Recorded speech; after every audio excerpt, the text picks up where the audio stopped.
एक Sunday school में जो है एक कहानी मैंने सुना था, या आज भी जो है हम लोग बच्चों को ये कहानी को बता सकते हैं।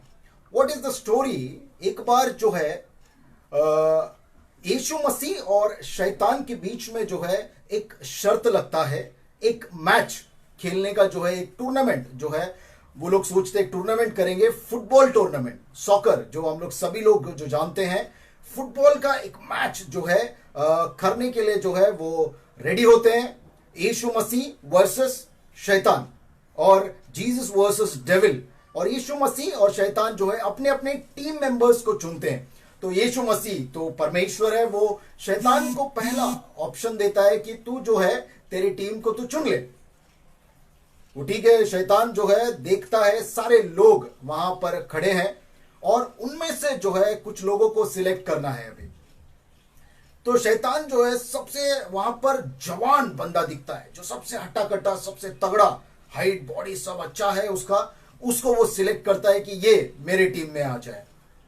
अब यीशु की बारी आती है। यीशु जो है वहां पर देखता है एक ओवरवेट बच्चा है, जिसको मतलब शायद कोई टीम में ले ही ना। एक मोटू सा बच्चा है, फुटबॉल टीम का मैच है तो शायद ही कोई सिलेक्ट करेगा, लेकिन यीशु मसीह उसको सिलेक्ट करता है। उसके बाद फिर से शैतान जो है देखता है उन लोगों में से, सारे ग्रुप ऑफ पीपल जो एक साथ रुके हैं उनमें से जो है फिर वो सिलेक्ट करता है सबसे एक तगड़े बंदे को, जो है ऐसा लगता है कि वो बहुत ही एक्सपीरियंस्ड है और उसका जो बिल्ड है बहुत अच्छे से है, और जो है बहुत पतला है ताकि वो दौड़ सके, बहुत अच्छा दौड़ सकता है, जो फुटबॉल में बहुत ज्यादा जरूरी है। तो उसके लिए जो है वो सिलेक्ट करता है और वो जो है उसको सिलेक्ट शैतान की टीम में चला जाता है। और यीशु मसीह का टाइम आता है। यीशु मसीह जो है एक अंधे व्यक्ति को सिलेक्ट करता है। फिर शैतान जो है और एक तगड़े बंदे को सिलेक्ट करता है। फिर यीशु मसीह जो है एक ऐसी लड़की जो व्हील चेयर पर है, यानी जिसका पैर ठीक नहीं, उसको सिलेक्ट करता है। ऐसे रीति से जो है सब 11 प्लेयर सिलेक्ट हो जाते हैं यीशु मसीह की टीम में। अंधे हैं, लंगड़े हैं, लाचार है, मोटे हैं, जो ऐसा लगता है कि जो शायद कुछ काम नहीं कर सकते या जो कोई खेल नहीं सकता है। और उसके बाद जो है शैतान की टीम में सभी जबरदस्त, तंदुरुस्त, जो सबसे जवान, सबसे अच्छे खेलने वाले जो है हो जाते हैं। अब यहां पर एक बंदा है, उसको ऑप्शन दिया जाता है कि तू किसके टीम में जाएगा। फर्ज करो अगर वो बंदा आप है तो आप किसके टीम में जाना चाहेंगे, यीशु मसीह के या शैतान के? अगर आपको जीतना है तो ऑब्वियसली हम लोग जो है शैतान की टीम को सिलेक्ट करेंगे, because after all this is a football. ये फुटबॉल का जो है मैच है, तो ऑब्वियसली हम लोग जो है उनको ही उनके टीम में जाएंगे जो जीतने वाले हैं। लेकिन यहां पर एक बंदा है जिसके बारे में आज हम लोग जानने वाले हैं, वो जो है यीशु मसीह के टीम को सिलेक्ट करता है। उसको देखकर कोई भी ये बोलेगा कि ये टीम हारने वाला है, फिर भी ये बंदा हारने वाले टीम में चला जाता है। उसको पता है, पता नहीं ये मैच कैसे जीत पाएगा, लेकिन एक ही स्ट्रॉन्ग रीजन है उसके बाद कि यीशु मसीह खुदा है, यीशु मसीह परमेश्वर है। ये एक ही उसके पास स्ट्रॉन्ग पॉइंट है, बाकी पूरा उसका टीम वीक है। इसलिए वो खुद, उसको ऑप्शन दिया जाता है तो वो सिलेक्ट करता है कि मैं यीशु मसीह की टीम में जाऊंगा। ऐसे ही एक योद्धा, ऐसा ही एक बंदा जो बाइबल में लिखा हुआ है, वो हम लोग जो है समझने की कोशिश करेंगे, जो ऐसे सिचुएशन पर जो है हारा हुआ टीम में चला जाता है, बल्कि अच्छा उसको सिचुएशन मिलता है लेकिन फिर भी वो वहां पर नहीं जाता, वो इस टीम में चला जाता है। उसके नाम को हम लोग जानेंगे। पिछली बार जब ऑनलाइन वीडियो में बना रहा था, एक बंदे के बारे में हम लोग ने जाना, अखान। आज ऐसा ही और एक बंदा है जिसके बारे में आज हम लोग जानने की कोशिश करेंगे, जो 2 सैमुएल चैप्टर 15, उस पूरे चैप्टर में जो है ऐसा लगता है कि वो दूसरा, उसमें कोई दूसरा हीरो है, लेकिन ये जो है बहुत छोटा सा रोल इसको दिया गया है उस चैप्टर में। बोल सकते हैं कि ये साइड हीरो है पूरे चैप्टर का, या उस पूरे दुष्टांत का, उस पूरे मूवी का। लेकिन ये साइड हीरो बहुत जबरदस्त है। ये साइड हीरो जो है हमें आज वो मैसेज देगा जो आज हम लोग सभी लोग भूल गए हैं शायद। आज के इस माहौल में, आज के इस विश्वास में बहुत ज्यादा जरूरी है कि ये वचन को हम लोग जाने। उसका नाम क्या है? 1 सैमुएल चैप्टर 15 में जो है एक वचन को मैं आपके सामने पढ़ना चाहूंगा। अगर आपके पास बाइबल है, सेकंड सैमुअल चैप्टर 15, अगर आप मेरे साथ है तो उस वचन को निकालेंगे, verse 21। Second Samuel chapter 15 verse 21, बहुत बढ़िया रीति से वो एक डायलॉग बोलता है। This is the life changing dialogue for all of us. अगर सही में हम ये डायलॉग को बोल पाएंगे तो सच में परमेश्वर का आशीष हम लोग देखेंगे। वो कहता है, he answered, your majesty, I swear to you in the Lord's name that I will always go with you wherever you go, even if it means death. वो बंदा कहता है, उसका डायलॉग ये है, उसके राजा से ये कहता है, उसके महाराज से ये कहता है।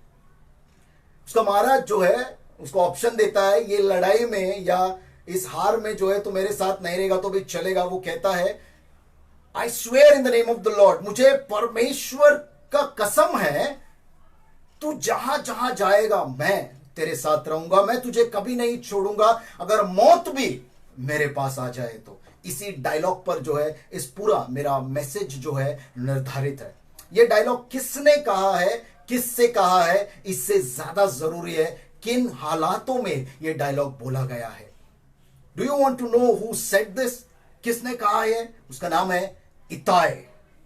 इताय, शायद हम लोग ने ये नाम कभी सुना नहीं है, या शायद बहुत कम लोग जो है इस नाम को भी जानते हैं, लेकिन इसी नाम पर जो है आज हमारा मनन होगा। इसलिए मेरा टाइटल है, इमिटेट इताय फॉर जीसस।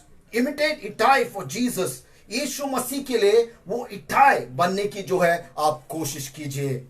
और यही परमेश्वर का आज जो है आपके लिए वचन है। और परमेश्वर का वचन अगर सेकंड सैमुअल चैप्टर 15 में हम लोग पढ़ते हैं, वो किस माहौल में ये डायलॉग को बोलता है वो जानना बहुत ज्यादा जरूरी है। फिर हम लोग इताई के बारे में हम लोग जानेंगे। वहां पर सबसे famous hero of the Bible, जो हम लोग संडे स्कूल से लेकर अभी तक उसके बारे में प्रचार सुनते हैं, उसकी कहानियां सुनते हैं, किंग डेविड महाराज, दाऊद महाराज के बारे में जो है ये कहानी है। कुछ ये इसमें ये डायलॉग से पहले थोड़ा सा फ्लैशबैक में हम लोग जाएंगे। क्यों, क्या हालात था कि ये डायलॉग इताई ने कहा, वो जब जानेंगे आप तब ये डायलॉग का महत्व हम लोग जानेंगे कि तू जहां भी जाएगा मैं तेरे साथ रहूंगा, मैं तुझे कभी नहीं छोड़ूंगा, अगर मौत भी आ जाए तो भी मैं तेरे साथ हूं। ये this is a word of loyalty, this is a word of faithfulness. वफादारी का जो है, ईमानदारी का जो है, ये सबसे बड़ा डायलॉग जो है बाइबल में हम लोग देख सकते हैं। और इस हीरो के बारे में जो है हम लोग बहुत कम जानते हैं। ये क्यों इसने कहा, थोड़ा सा फ्लैशबैक में अगर हम लोग जाएंगे चैप्टर 15, अगर पूरा चैप्टर हम लोग पढ़ते हैं, दाऊद महाराज का जो है एक बेटा है जिसका नाम है अब्सलोम।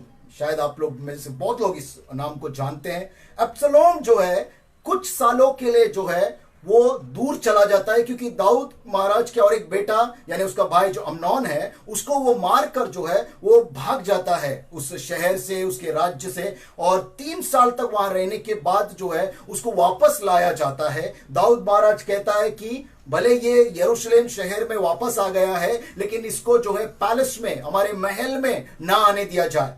2 साल तक वो यरूशलेम में रहकर अपने पिता दाऊद महाराज से नहीं मिल पाता है, क्योंकि उसने कार्य वैसा किया है।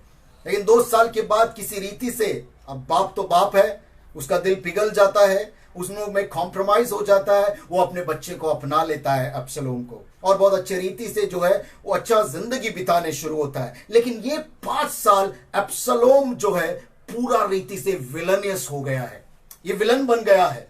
अब ये इस मूवी का, इस दुष्टांत का जो है ये विलन है। किस रीति से वो क्या करता है अब्सलोम, अब जब वो वापस आ गया यरूशलेम में, उसका जो नजर है राजगद्दी पर है। वो चाहता है कि अब दाऊद महाराज के बाद अगर कोई राजा बने वो खुद अब्सलोम बने। और अब अब्सलोम जो है उसकी तैयारी में लग जाता है कि कैसे मैं राजा। उसको किसी रीति से खबर मिलता है कि दाऊद के बाद शायद सोलोमन जो है राजा बनने वाला है, तो वो अपने प्लान को करता है, अपने गेम को खेलना शुरू कर देता। हम बहुत सारे पिक्चर्स में ये देखते हैं, लेकिन this is the reality which is written in the Bible. बहुत सारे राज्यों में यह हुआ है और बाइबल भी इस कहानी को बताता है। इस रीति से राजगद्दी के लिए जो एक बेटा बाप के विरुद्ध हो जाता है, वो दाऊद महाराज को जो है किस रीति से धोखा देता है, यरूशलेम के गेट पर जो है वो बैठता है। अपने पैलेस, अपना महल के पास जो है थोड़ा सा बाहर जाकर वो बैठता है। और जब कभी कोई भी इजरायली दाऊद महाराज के पास अपना परेशानी लेकर आते कि हमारा न्याय करो, मेरा ये प्रॉब्लम है, मेरा इस रीति से प्रॉब्लम है, अब्सलोम क्या करता कि उसको पैलेस में, महल में जाने से पहले ही उसको रोक देता और उसको पूछता कि तू कौन से ट्राइब का, यानी कौन से गोत्र का है। और वो कौन सा भी गोत्र कह दे, वो कहता है अरे तू तो बहुत सही है, तेरे लिए तू ही सही है और तेरा न्याय जो है तेरी तरफ होना चाहिए, यानी जो तेरा पक्ष है वही सही है। काश तेरा सुनने वाला उस महल में कोई होता, क्योंकि राजा का कोई रिप्रेजेंटेटिव नहीं है, क्योंकि राजा अभी बूढ़ा हो चुका है। Yes become old, king David जो है वो बूढ़ा हो चुका है, इसलिए वो ये जो है एक बोलते ना एक अलग रीति से लोगों के मन में दाऊद महाराज का क्रेडिट कम करते जाता है।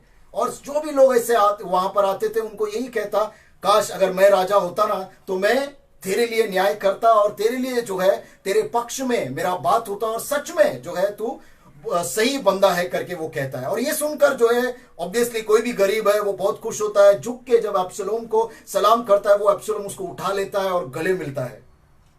और इस रीति से जो है धीरे धीरे बहुत सालों तक, बहुत दिनों तक ये चलाकर सारे इजरायलियों का जो है वो दिल जीत लेता है। एक दिन दाऊद महाराज से जाकर कहता है कि मैं हेब्रोन में जाकर प्रार्थना करना चाहता हूं, वेदी जो है परमेश्वर को एक थैंक्स गिविंग ऑल्टर जो है एक सैक्रिफाइस करना चाहता हूं।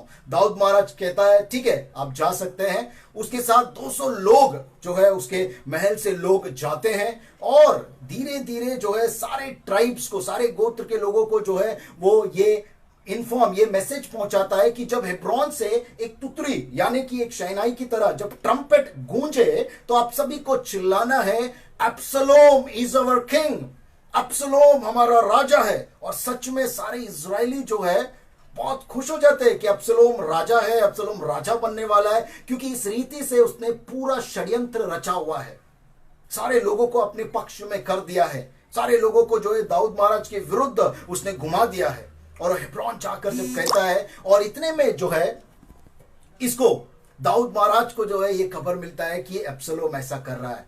और अब वो दाऊद महाराज जो है उसको पता चलता है अब अब्सलोम खतरनाक हो चुका है, अगर अब ये शहर में आया, यरूशलेम में आया तो पूरा बर्बाद कर देगा और हम सभी को ये मार देगा। तो दाऊद महाराज जल्दी से अपने लोगों को, अपने परिवार को, अपने सारे ऑफिसर जो ईमानदार है उनको कहता है कि अब्सलोम जो है अब बहुत खतरनाक मूड में है और वो विलन बन चुका है, अब वो कुछ भी नष्ट कर सकता है, अगर वो यहाँ पर आ जाए तो हमें मारकर ये राजगद्दी को जो है वो राज्य करने वाला है। तो इसलिए जो है अभी ये समय है कि हम सभी लोग यहाँ से निकल जाए। और सारे लोग कहते हैं दाऊद को, महाराज जो भी तू कहेगा वो सही है और हम तेरे साथ चलेंगे।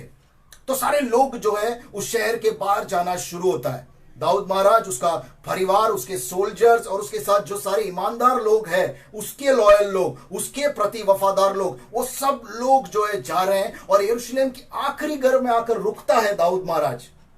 ही स्टॉप्स और देखता है कितने लोग हैं हमारे पीछे, और वो जब रुकता है सारे ऑफिशियल्स उसके आसपास रुकते हैं और वो थोड़ा सा जगह बनाता है। जो रॉयल बॉडीगार्ड्स है, जो अंगरक्षक है, जो बॉडीगार्ड, जो सोल्जर्स जो है, उनको जो है जगह छोड़ता है ताकि वो आगे जाए। और ये दाऊद महाराज से गुजर कर जो है वो लोग आगे जा रहे हैं।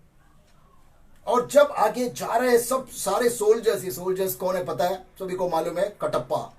ऐसे कटप्पा लोग हैं ये सारे लोग जो दाऊद के प्रति बहुत ईमानदार है। तो वो सब लोग जब जा रहे हैं तो जाते जाते जो है उसकी नजर पड़ती है एक बंदे के ऊपर। उस बंदे को दाऊद महाराज बुलाता है और वो कौन है? He is the side hero but our hero of the message. क्या है उसका नाम? इथाई। इथाई नाम याद रखो, ITTAI, इथाई करके उसका नाम है। उसको कहता है दाऊद, इथाई यहां पर आओ। वो जो है 600 लोग, उसके 600 लोग, उसके परिवार के, उसके सोल्जर जो उसके अंडर में जो सैनिक है, उन सारे लोगों को जो है वो लेकर ये यीशु मसीह के जो है दाऊद महाराज के जो है पीछे वो चलने शुरू होता है। और तब दाऊद महाराज इथाई से कहता है, अरे तू यहां पर क्या कर रहा है? तू जो है यहां पर आने का तेरा जरूरत नहीं है। क्यों? क्योंकि तू तो इजरायली भी नहीं है, तू फिलिस्ती है और तू नया नया यहां पर ज्वाइन हुआ है। कुछ ही दिन हो गए हैं कि तू यहां पर आया है, सैनिक बना है और अच्छे रीति से तू काम को कर रहा है। क्यों ये बोलता है? क्योंकि दाऊद उसको कहता है मैं जहां पर जा रहा हूं दैट इज अ विल्डरनेस, वो रेगिस्तान है, मुझे पता नहीं मैं कहां पर रहूंगा, क्या खाऊंगा, क्या पीऊंगा। इसीलिए मेरा निवेदन है, तुझे जो है मेरे पीछे आने की जरूरत नहीं है, तू जा वापस अपने नए राजा की सेवकाई कर। और साथ में कहता है परमेश्वर का आशीष तुझ पर बने रहे। दाऊद का प्लान जो है इताई के लिए बहुत अच्छा था, बहुत अच्छा कंसर्न था। इसलिए जो है वो इताई से कहता है तू जा, क्योंकि उसका रहना गुजरना सब उसके साथ, उसने पूरा फैमिली लेकर जो है वो इसके पीछे, दाऊद के पीछे चल रहा है। अब इताई जो उत्तर देता है, that was the first word we read, I swear in the name of the Lord. ये जब दाऊद महाराज उसको कहता है तुझे हमारे साथ आने की जरूरत नहीं है, तू जा अपने फैमिली को लेकर, अपने 600 लोगों को लेकर जो है तू जा। क्यों? क्योंकि तू वहां पर रहने लायक है, तू यहां पर आकर परेशान हो जाएगा तेरा पूरा परिवार। इताई उसको कहता है आई swear in the name of the Lord, मैं परमेश्वर की कसम खा के कहता हूं महाराज, दाऊद महाराज मैं तेरे साथ चलूंगा, अगर मौत भी आ जाए तो भी मैं तेरा साथ नहीं छोड़ूंगा। इताई के बारे में जानना आज बहुत जरूरी है। Who is this इताई? कौन है ये इताई? इताई जो है एक फिलिस्ती था। It is said that Ittai the Gittite, यानी कि वो गात का जो है राज्य में रहने वाला, फिलिस्टाइन का गात। आपको याद आता है ये फिलिस्तियों का गात शहर के बारे में जब बात करता हूं, किसके बारे में आपको याद आता है? जी हां, दाऊद ने जिसको एक गोपन से घुमा के मारा, गोलियत। वो गोलियत का शहर था जहां से ये आ रहा है। इसका मतलब वो भी खुद अच्छा बॉडीगार्ड होगा, लेकिन फिर भी उसकी ईमानदारी दाऊद के प्रति बहुत है। क्यों है, कैसे है, ये हम लोग जानने की कोशिश करेंगे। और ये मैसेज परमेश्वर आज हमको देना चाहता है। इताई क्या किया इताई ने? क्यों इताई का डिसीजन या उसका हॉनेस्टी, उसका लॉयल्टी, उसकी ईमानदारी, उसकी वफादारी बहुत खास यहां पर ठहरी है, जिसका मैसेज, जिसका वचन हमको समझना बहुत ज्यादा जरूरी है। इताई freely chose the side with his master. उसने खुद से ये डिसीजन लिया। महाराज उसको बोलता है, ऑप्शन देता है, अगर तू जा सकता है तो तू जा, आने की जरूरत नहीं है। लेकिन फिर भी इताई कहता है नहीं महाराज, मैं तेरे साथ रहूंगा। He has decided to follow his master. He has decided, और वो चाहता है। इताई जो है फिलिस्ती है, इजरायली भी नहीं है। बहुत कम समय में जो है दाऊद महाराज के साथ वो रहा है, बहुत सालों से उसके साथ नहीं है, क्योंकि उसके साथ जो बाकी सैनिक है बहुत सालों से, जब सौल उसको मारने के लिए था, जिसके जवानी के समय से वो सैनिक उसके साथ है। लेकिन इताई अभी अभी जुड़ा है और वो हायर्ड सोल्जर है, यानी कि बाहर से आया हुआ एग्जाइल है। वो जो फिलिस्ती से आया हुआ यहां पर अपने काम को कर रहा है। शायद फिलिस्ती जो फिलिस्टाइन आर्मी को नष्ट करने के बाद वो सारा शहर नष्ट हो गया, तो उसका रहना गुजारा करने के लिए वो इस इजराइल में आके रह रहा है। इतना बड़ा बलिदान इताई ने अपने मालिक के लिए दिया है। He freely chose, decided to follow his master. जैसा आज अगर मैं आपको कहता हूं who we are the followers of Christ। क्या हमने ऐसा डिसाइड किया? बहुत पहले एक गाना है, I have decided to follow Jesus, no turning back, पीछे नहीं मुड़ूंगा, मैं हमेशा यीशु मसीह के साथ हूं। This is what इताई said। आज हमें यीशु मसीह के लिए इताई होना जरूरी है। Do you decide to follow Jesus? क्या आपने डिसाइड किया है कि आप यीशु मसीह को फॉलो करने वाले? हाँ पास्टर, हम लोग ने तो किया है, हम लोग क्रिश्चियन हैं, हम लोग चर्च जा रहे हैं, हम लोग प्रेयर करते हैं, वचन को पढ़ते हैं। लेकिन परमेश्वर का वचन कहता है Ittai decided even to death. मरने का भी समय आ जाए तो क्या आप यीशु मसीह को फॉलो करेंगे? आपको पता है, एक दृष्टांत यीशु मसीह बताता है। कुछ लोगों को जब यीशु मसीह बुलाता है, वो कहता है कि मेरा पिता मर गया है तो उसको मैं गाड़ के आता हूं, मुझे ये थोड़ा सा काम है, मैं मेरे परिवार से मिल के आता हूं। हम भी कहीं ऐसे ही मसीह हैं। Even to the point of death are we following Jesus Christ. This is the faith that was put in action. हम लोग विश्वास करते हैं यीशु मसीह पर, लेकिन उसके ऊपर चलने के लिए जो है हम लोग राजी नहीं है। क्यों? क्योंकि हम लोग यीशु मसीह पर कंफर्टेबल हो गए हैं, यीशु मसीह को एक फ्रेम बना के रखे हैं। This is Jesus Christ our God and we will worship. But उसके लिए किया क्या है आपने? कभी अपने जान को जो है आहुति देने का कोशिश किया है? कभी अपने जान को बाजू में रखकर परमेश्वर की सेवकाई किया है?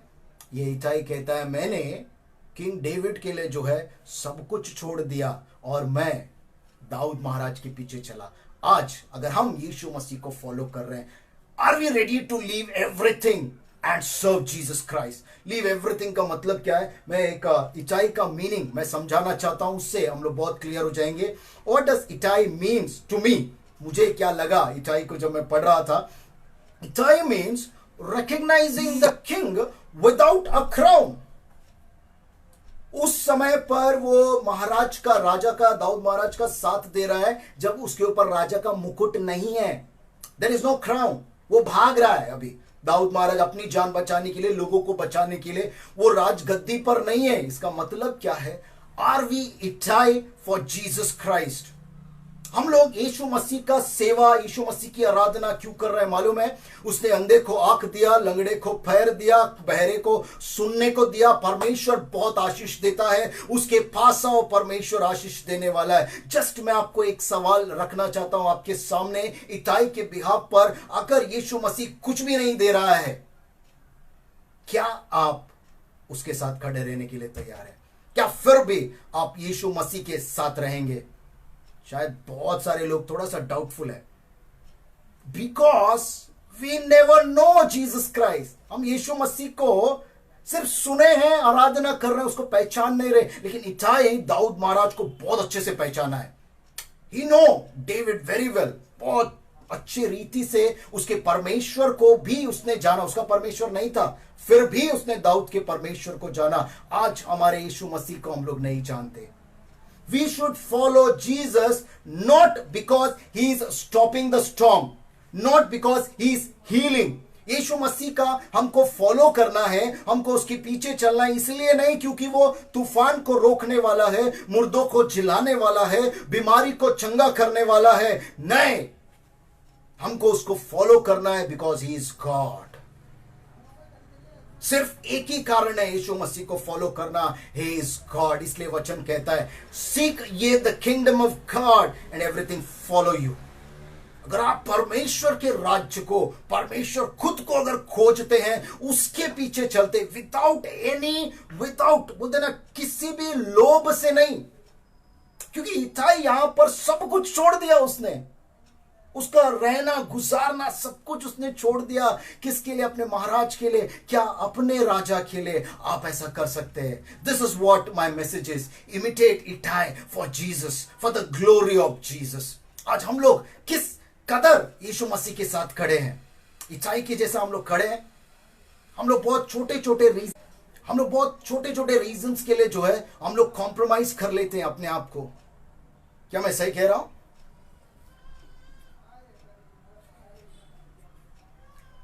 आई होप सब कुछ क्लियर है।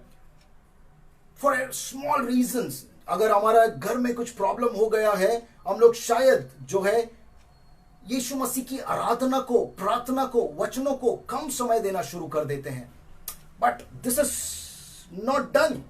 इताई से ये सीखना बहुत ज्यादा जरूरी है। Faith in action. एक मेरा चर्च का एक यूथ है, उसने मुझे एक क्वेश्चन किया, या फेथ को एक्शन में कैसे लेकर आना है? फेथ को एक्शन में लेकर आने का मतलब है follow Jesus in every time at every place. हर जगह पर, हर समय पर यीशु मसीह को फॉलो करना ही फेथ इन एक्शन है। कैसे हमारे विश्वास को हम लोग एक्शन में ला सकते हैं? किसी ने मुझे गाली दे दिया, मैं क्या कहूंगा? डबल गाली दे दूंगा? No no no no, just ignore. That's what Jesus followers, this is putting our faith in action. कुछ लोग हैं जो आपको चिढ़ाकर जो है, या आप पर गलत इल्जाम लगाकर आप बहुत शांत बैठे हैं, फिर भी कुछ लोग आपके घर के फैमिली मेंबर्स, कुछ लोग क्यों फैमिली मेंबर्स ही आपको बहुत गुस्सा दिला रहे हैं और आप चिढ़कर उसको गाली देते हैं। अपने माता पिता को गाली देते हैं, भाई बहन को आप गाली देते हैं। परमेश्वर का वचन कहता है, उस सफरिंग में जहां पर आपको सहन नहीं हो रहा है, उस वक्त जब आप यीशु मसीह को फॉलो करते हैं ना, that is the real Christian. वही इटाई बता रहा है, फेथ इन एक्शन। अपना विश्वास को अपने अंदर मत रख, उसको कार्य में लेकर आना जरूरी है। That's what itai did. Itai means recognising the king without crown, क्योंकि यीशु मसीह वो मसीह है, वो परमेश्वर है, ऐसे ही उसको रिकॉग्नाइज करना है। वो आशीष दे रहा है इसलिए नहीं, वो देगा आशीष, but don't serve him because he will give him the blessing. आपको पता है ऐसा किसने, एक बंदा है, दो बंदे लोग हैं जो क्रूस पर यीशु मसीह को अपनाया।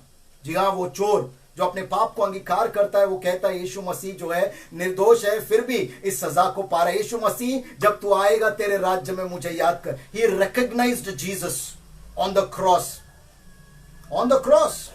अब वो क्या राजगद्दी, क्या आशीष, क्या ब्लेसिंग उसको देने वाला है। वो कहता है यीशु मसीह जब तू तेरे राज्य में आएगा मुझे याद कर। This is the faith in action when he is in cross. जब वो कुछ भी नहीं दे पा रहा है, वो खुद लाचार पड़ा हुआ है, उस वक्त जो यीशु मसीह को फॉलो करता है, he is the real Christian and he gets the real blessing.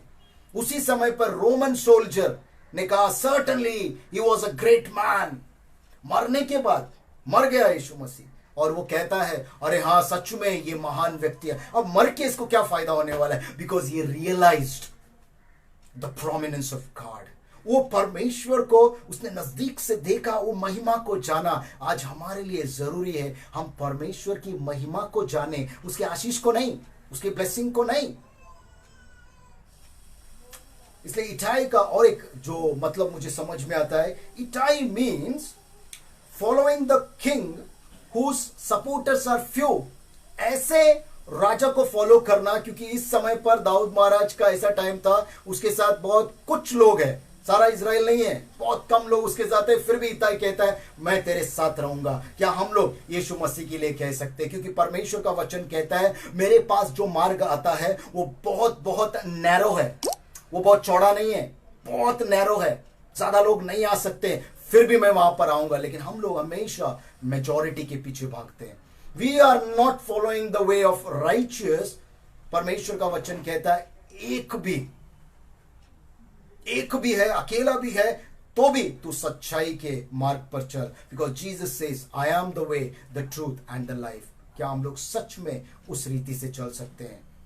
सारे लोग मजा कर रहे हैं बार में, सारे लोग जो है 31 का बहुत अच्छा पार्टी कर रहे हैं, एवरी संडे शाम को मिलकर मस्त पार्टी कर रहे हैं, लेकिन मैं संडे को आराधना कर रहा हूं, मैं संडे को चर्च में काम कर रहा हूं, मैं संडे को जो है चर्च को साफ सफाई कर रहा हूं। This is the work of God. सारे लोग एंजॉय कर रहे हैं, but still you are serving God because you are faithful to God. Majority के साथ अगर आप लोग जाएंगे, आप अपने आप को नर्क की आग में देखोगे, परमेश्वर के स्वर्ग को आप देखने वाले हैं। विदाउट कंडीशन यीशु मसीह को जो है फॉलो करना जरूरी है। उसने, इताई ने अपने घरदार, अपने लोगों का शांति, सुख, हो सकता है उसके बच्चे कुछ स्कूल में पढ़ रहे हैं, वो सारा कुछ छोड़कर जो है वो यहां पर आ गए हैं। And now they are following their master. Today the question is, are you following Christ truly? क्या आप सच में उस यीशु मसीह को उस इताई की तरह फॉलो कर रहे हैं? He lost his job, he lost his shelter, he lost everything. उसने अपना जॉब खो दिया, उसने अपना घराना खो दिया। क्यों? अपने राजा को फॉलो करने के लिए। क्या आप अपने चीजों से कॉम्प्रोमाइज करते हैं? आज ऐसे जमाने में हम लोग जी रहे हैं, कुछ थोड़ा सा बीमारी हमारे घर में आता है, हमारे बच्चों को, हमारे माँ बाप को आता है, हम लोग चट से परमेश्वर को सवाल करना शुरू कर देते हैं। Y God, why me? हम लोग ये सवाल करते हैं, वो इतनी तरक्की कर रहे हैं, मैं क्यों नहीं? मैं प्रार्थना कर रहा हूं, सब कुछ कर रहा हूं, फिर भी परमेश्वर मेरे जीवन में वो आशीष क्यों नहीं? Because you are going behind the blessing, not for Jesus. यीशु मसीह के पीछे भागो, उसकी आशीष के पीछे नहीं। क्योंकि जिसको यीशु मिलता है उसको और किसी चीज की जरूरत नहीं है। क्यों हम लोग ये चीज को समझ नहीं पा रहे हैं? Because we never knew Jesus Christ. हमने अभी तक यीशु मसीह को जाना नहीं है। जिस रीति से इताई ने बहुत कम समय पर यीशु मसीह को जान लिया, आज इतना समय हमें क्रिश्चियन बनकर हो गया, हमने यीशु मसीह को नहीं जाना। Suffering for Christ is the blessing for Christ. क्या हम लोग आज उस इताई को इमिटेट कर सकते हैं? क्या उस इताई से हम लोग सीख सकते हैं कि कैसे अपने मास्टर, अपने मालिक का सेवक बनना है? कुछ भी आ जाए फिर भी मैं तेरे संग रहूंगा, फिर भी मैं तेरे पीछे चलूंगा, because I have decided to follow Jesus, no turning back. मैं पीछे नहीं मुड़ने वाला हूं, भले कुछ भी आ जाए, मेरा जॉब चले जाए। आज हम लोग ऐसी महामारी में हैं, कोरोना वायरस ने सबको डर में रखा हुआ है, सब लोग डर गए हैं ना। ये कोरोना अगर आपको मार भी दे, कितना साल आप लोग जिएंगे? परमेश्वर का वचन कहता है अच्छादरे 80 वर्ष, ज्यादा तो ज्यादा 80 साल या 100 साल भी जी लो, लेकिन परमेश्वर जो आपको देता है वो अनंत काल का जीवन देता है। Jesus is above corona. Don't fear the corona, don't fear. ये ज्यादा से ज्यादा आपका जान ले लेगा और क्या कर लेगा, लेकिन अगर आप यीशु मसीह के पीछे होते हैं, उसकी बात सुनकर, वो अनंत काल का जीवन देता है, अनंत काल का, 70-80 साल नहीं। This is a life everlasting. This is what Jesus is giving you. Hallelujah. Do you want to know Jesus? उस यीशु मसीह को जानो, उस यीशु मसीह से वैसा प्यार करो। आपको एक छोटा सा एक एग्जांपल देके मैं खत्म करता हूं। एक बंदा था, एक्चुअली मैं रेवलेशन की किताब पर मनन कर रहा हूं तो कुछ चीजें पढ़ने को मिल रहा है। पॉलीकार्प करके एक पास्टर था जो सेवकाई को कर रहा था। आपको पता है उसको जो है उस सदी में वो काम कर रहा था जब चर्च में बहुत बड़ा अत्याचार था।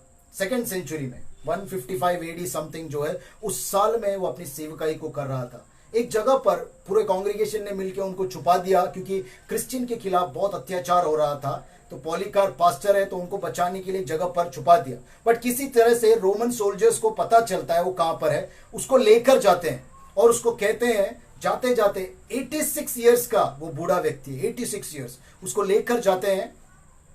और जब लेकर जाने का समय जो है, उस सोल्जर्स जो उसको पर दया खाकर पूछते हैं, अरे तू बोल दे कि उस समय पर एम्परर वर्शिप था, यानी रोमन का जो एम्परर, जो महाराज होगा, उसको वर्शिप करना बहुत जरूरी है। सीजर उस टाइम पे जो है एम्परर महाराज को जो है सीजर नाम से, just say scissor is Lord, उसको प्रभु के, हमारे एम्परर को, हमारे महाराज को प्रभु बोल, तुझे हम लोग छोड़ देंगे, उसके बाद तू कुछ भी सेवकाई कर ले।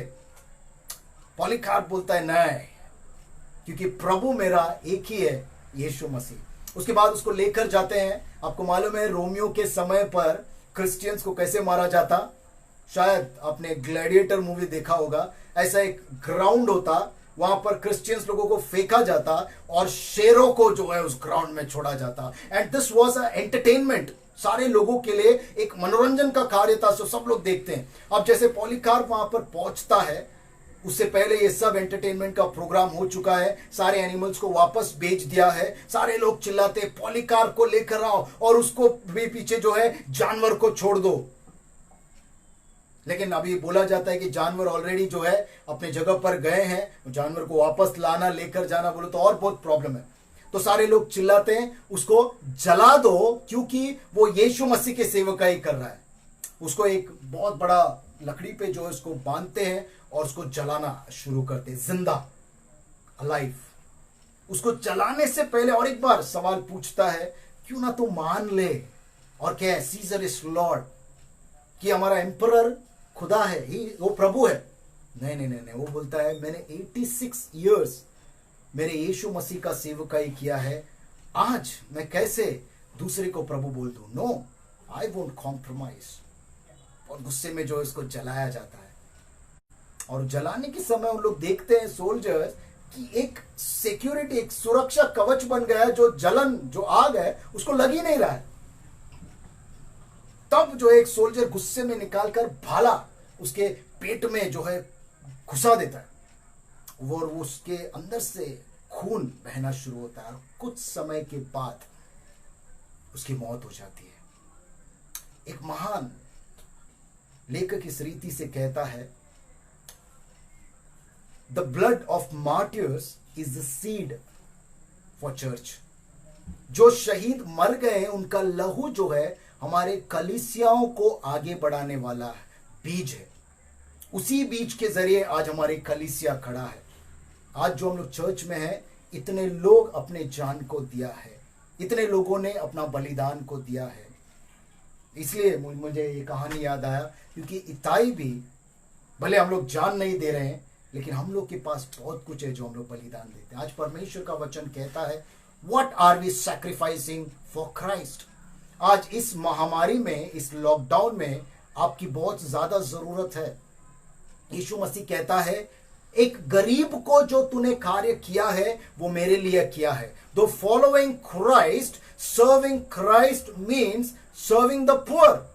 कितने लोगों को आपने इस लॉकडाउन में हेल्प किया है? That is the practical thing for church, for Jesus Christ. यीशु मसीह के लिए उन लोगों ने, जैसे पॉलीकार्प लोगों ने जान दे दिया है, इथाई जैसे लोगों ने परमेश्वर को जानकर अपना सब कुछ छोड़कर महाराज के पीछे चले हैं, और हम लोग बोलते हैं मसीह है। ऐसा क्या हम लोग ने किया है? आज लॉकडाउन के समय में क्या हम लोग ने किसी को मदद किया है? परमेश्वर का वचन कहता है, थोड़ा सा भी आप जब गरीब को करते हैं वो मसीह के लिए करते हैं। Today is your day. Imitate itai, whatever happens, follow Jesus Christ. जब यीशु मसीह को आप जानेंगे ना, इसका अर्थ हमें समझ में आ जाएगा। उस इताई की कहानी से मुझे जो है वो ईमानदारी, वो लॉयल्टी, वो फेथफुलनेस दिखाई देता है, जो आज मैं आपके सामने ये कहने के लिए खड़ा हूं। हम लोग बहुत बार वचन सुने, परमेश्वर विश्वास योग्य है, परमेश्वर बहुत विश्वासी, उसके ऊपर विश्वास लाओ, परमेश्वर आपके जीवन में ये कार्य करेगा। मैं आपको पूछना चाहता हूं, क्या आप विश्वास योग्य है परमेश्वर के लिए? Are you loyal, faithful to God? What have you done for Jesus? क्या यीशु मसीह के लिए आपने किया है? Following Jesus means putting your faith in action. उसको कार्य में लेकर आओ, दर्शाओ कि मसीह मैं तेरा सेवक हूं। और आपको पता है इताई के साथ क्या हुआ? 2 सैमुएल चैप्टर 18 में हम लोग पढ़ते हैं, he was the general. 3 leaders था सोल्जर्स का। 2 जो है दाऊद के बहुत पुराने लोग थे, और इताई जो है नया लीडर। 3rd जनरल उसके सोल्जर, उनके सैनिकों का वो बनता है दाऊद के राज्य का। जब वो वापस दाऊद महाराज आता है, अब्सलोम मर जाता है, फिर से राज्य दाऊद के पास आता है, उस समय पर 3rd general. This is the blessing when you follow your master. Today your master is Jesus Christ and Lord will bless you with the eternal kingdom of God. मैं ये नहीं बोल रहा हूं आपको जनरल बनाएगा, आपको अमीर बनाएगा, आपको गाड़ी देगा, आपको ब्लेस करेगा, आपके जीवन में आशीष। No no no no no no. मैं ये कहना चाहता हूं, परमेश्वर आपको इससे बड़ा चीज देगा, अनंत जीवन देगा। When you accept Jesus, losing everything, सब कुछ पीछे छोड़कर जब आप यीशु मसीह को फॉलो करते हैं, आपको क्या मिलता है? ब्लेसिंग नहीं, यीशु मसीह। Strive to follow only Jesus and everything will follow you. This is the message. That's what I say. Imitate Ittai for Jesus. Itai ने दाऊद महाराज के लिए वो ईमानदारी दिखाई। आज मसीह के लिए हम वो ईमानदारी, वो फेथफुलनेस दिखाना आवश्यक है। परमेश्वर आपके जीवन में आशीष को लेकर आए, और सच में परमेश्वर वो ब्लेसिंग हमें दे कि हम भी यीशु मसीह के लिए विश्वास योग्य बने। God bless you all. आमीन।